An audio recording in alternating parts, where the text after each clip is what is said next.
Okay, so I have this, probably one of my favorite stories from Nicaragua. So there was this week where we had a lot of earthquakes. And so me and my companion were teaching a lesson in this lady's house, and this earthquake starts happening. And I have never experienced an earthquake like that before, and neither had she.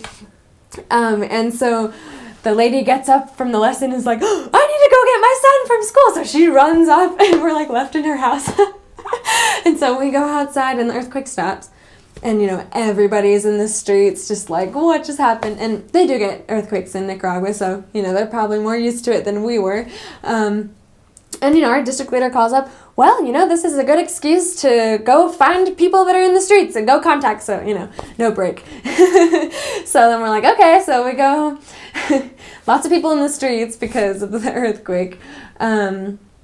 And we go talk to someone else, and then there's another little earthquake. And just through that whole entire week, there were just little mini earthquakes.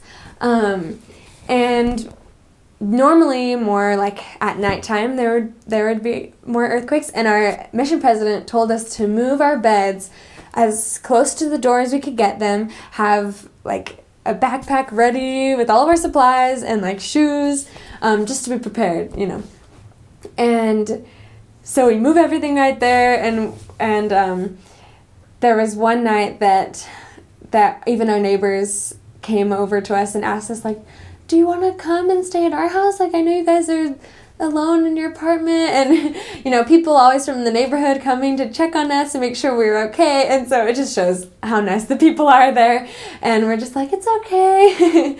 And that next day, I think it was the only day in the mission that we had permission to sleep in because our mission president knew that a lot of people had been up the night before, just being nervous about the earthquakes.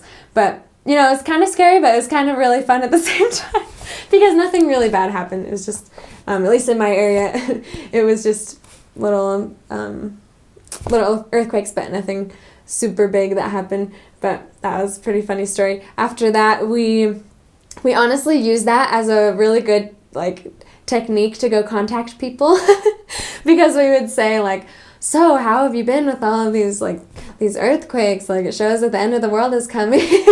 So it was like an icebreaker. So it was good in the end.